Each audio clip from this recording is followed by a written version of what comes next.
All right, ma'am, are you Devin Atkins?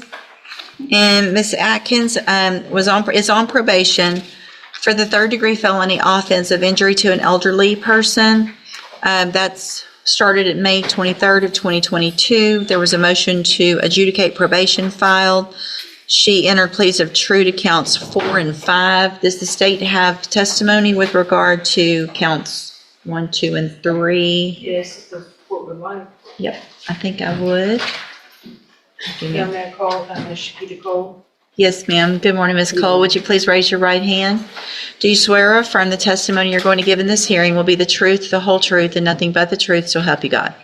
Thank you. Ms. Cole, would you please state your full name for the record? Shakita Cole. How are you employed? I'm employed at Jackson County Adult Probation. And as an adult probation officer, is it your responsibility to supervise an individual on this court's probation by the name of Devin Atkins? Yes. Do you see Ms. Atkins in the courtroom here today? Yes. Can you point to her and identify her? Right here in the blue jumpsuit. Your amended record reflect Ms. Cole has identified your probationer, Devin Atkins. Record will so reflect. And Ms. Cole, as with every probationer, when they are placed on the court's probation, are they given the rules and restrictions placed upon them and what they are supposed to do to follow the court order? Yes. And each one of those in detail is gone over with them so that they understand everything that they're required to do, correct? Yes. Was Ms. Atkins so advised? Yes. At her intake? She was advised at her intake and at a TTM at the Milton Center in person. Okay, and describe for the court what a TTM is. A treatment team meeting.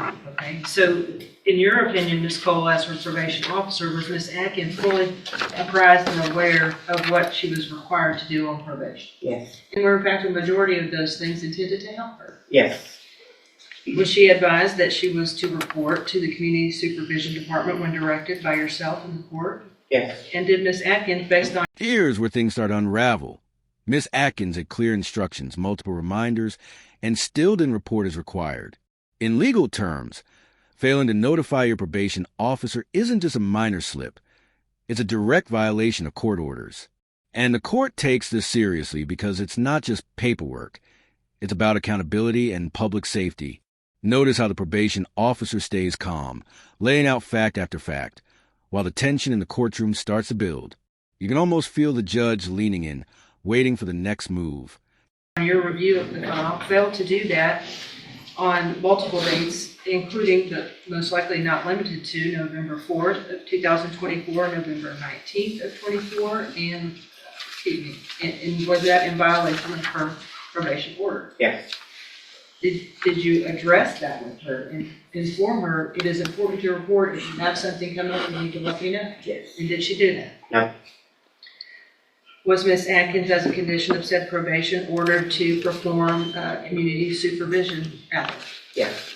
And and to report those to you? Yes. Obviously, if you do not know that she has completed them, even if she has, is that a violation of her probation? Yes. To your knowledge, based on your review of her file and your supervision of her, did she either complete the hours or immediately report to you? Sorry, I'm reading that one. Mhm. No wonder everyone's looking at me. I was about to, I know, I was about to, Community service.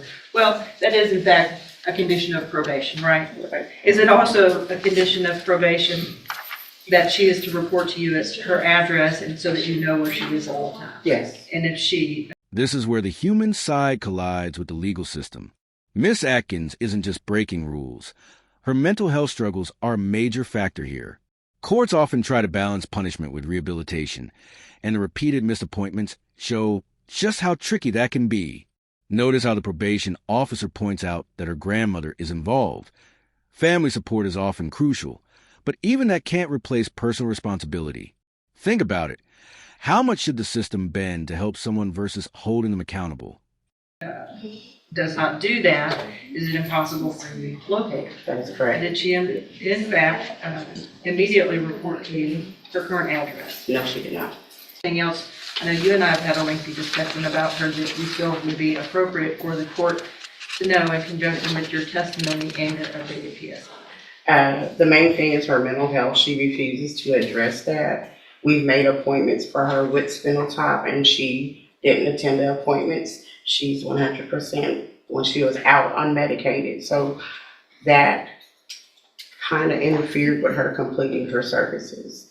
And she maintained contact with the victim in the case. So Okay. that part, her grandmother was trying to be there for her because of the mental health difficulties. And that's the main thing that we were trying to get her to address. Okay. Can I address something? In a minute. Mr. Lewis, do you have any questions? Hold on, ma'am. You're going to get an opportunity, okay? Mr. Lewis, do you have any questions of Ms. Cole? Just briefly, during your supervision of Ms. Atkins, were you able to supervise her at points when she was on her medication and not on her medication? The entire time she has not been on her medication. So she's been unmedicated this entire time? Yes, sir. Your supervision? Okay. Anything else? Nothing else.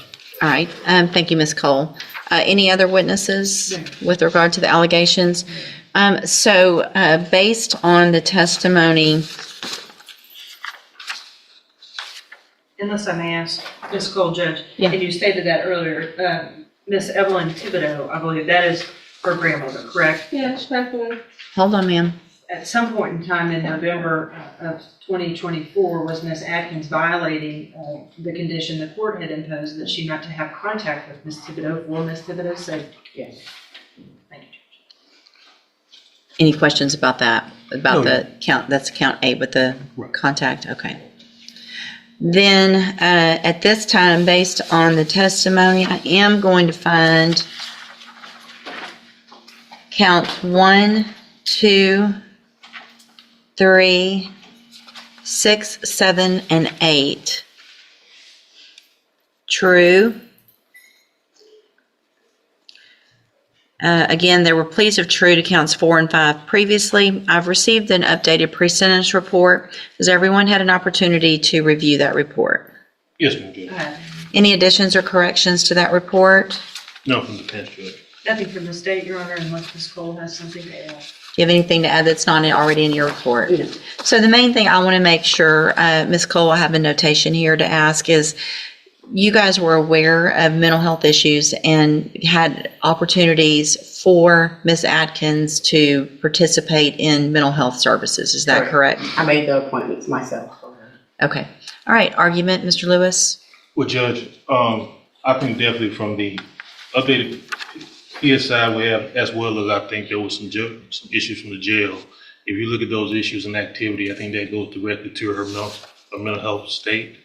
Unfortunately, she has not been on a mental health caseload. I think that definitely would benefit her, as well as, being able to take advantage of any services that phenotype MHMR may have, or any programs that probation deems appropriate for her. I have had conversations with her and meaningful conversations with her where she has addressed to me her desire to take advantage of those activities if those available to me. She did understand that she had the Safe P opportunity that didn't go well, but I don't think the mental health issues were addressed, mainly just substance abuse at that point. I think if we can get a handle on that or get some work done with her to address the mental health issues, I think she'll do a lot better in this situation and can be able to complete this I assessment. mean, it's hard when Hold on. someone's not taking patients. Well, it sounds like you had appointments that you missed that Ms. Cole made for you. Did she go to regular Safe P or special? Hold on. Special needs. So she's already been to special needs Okay. Safe P. So that was a whole 6 months plus aftercare of drug and mental health help. So Ms. Atkins, the problem is you're being given all the opportunities. Yeah, but like I said, I don't know if I told you, I had an appointment in Port Arthur because I cannot get into Bowman. They're not taking new patients. So you had an appointment that Ms. Cole set for you, at least one, how many? Yeah, but it's not for medicine. It's for psycho. I'm not a psycho. I don't have those problems. I mean, some people do that. I don't know. Well, you obviously we don't know what you need because you won't even go do the evaluation. That it sounds like you haven't been on medication that would be what? Evaluation where? At Spindletop. That's what I'm telling you. That's not, I don't have that. I'm not a psychopath. That is for. It's psychopath. Nobody's saying you're a psychopath, but you That's what have. it's called past program. I'm not a psychopath. That's what I'm That's not what it's called, and that's not the reason it's called that. Okay, if you had gone to your appointment and talked to them, then you would know what that was for, and you would know that it was meant to help you so that you could get on medication stabilize and not have the issues that you've been having. I'm going to find that you previously entered your, I'm sorry, Ms. Malfino, did you have anything to add? No, Judge, I think that from my conversation with Ms. Cole, she's been gracious enough to offer to continue to work with her because I think she clearly sees the mental health issues. But as you can see, what Ms. Cole has been having to deal with is how the court has had to deal with Ms. Atkins today, and it's been kind of just this runaround circle. Well, and in addition, I am going to find judicial notice of the court's file. Ms. Atkins was evaluated for competency to stand trial not that long ago. I think it was in January of this year. And I have that report. And the finding is that Ms. Atkins is competent, understands the nature of the proceedings, and is then just really. Boom. That's the moment the courtroom drama peaks. 5 years in the Texas Department of Corrections. This isn't just a number. This is a system enforcing consequences for repeated violations and the risk to vulnerable individuals. And listen to the judge's tone. It's firm but measured, giving zero wiggle room for excuses. The back and forth you see here, with Miss Atkins talking over the judge, highlights a common tension in criminal proceedings, defendants in denial versus the cold, procedural weight of the law. For viewers, this is a textbook example of why following probation isn't optional. It literally impacts your freedom. Making a choice not to follow through with what programs have been given to you, Ms. Atkins, to try to help you.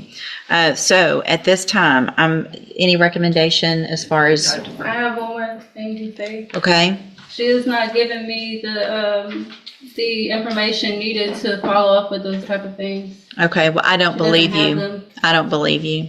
Ms. Cole would never say go do something and not tell you where to go or help you get there. No, she says she does not have a list of the community service. I'm not worried about your community service. I'm worried about your mental health and the fact that you're not doing what you need to, and you're still contacting the victim, and it's a serious case. And so I got to protect society, unfortunately, because you're not choosing to do the things that. I was going to die, so I really didn't have much of a choice. Okay.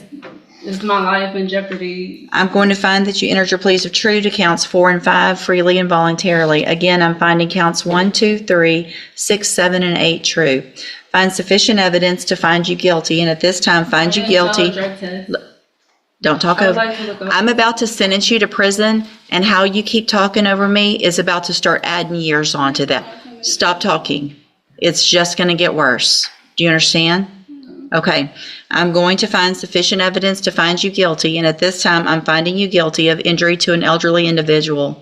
Sentence you to a term of 5 years in the institutional division of the Texas Department of Corrections.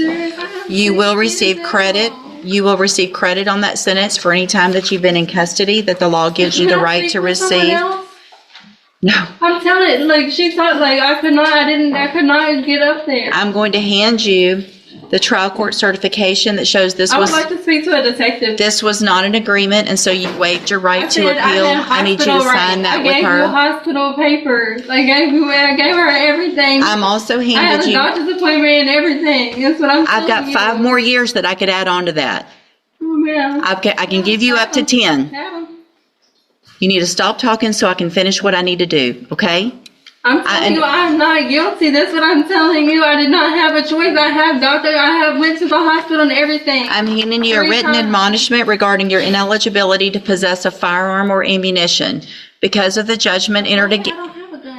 I'm not, just listen to what I'm saying. If you'll listen for a minute, you'll understand. Because of the judgment entered against you, you're ineligible under Texas law to possess a firearm or ammunition. I don't have a gun, man. Good, then you You're talking don't. to the wrong person. I'm Devin Atkins. I don't have a gun. I'm required to read that to I everyone. don't know what you're talking about. I don't have a gun. Good, then you don't have to worry about that. Go back with the bailiff.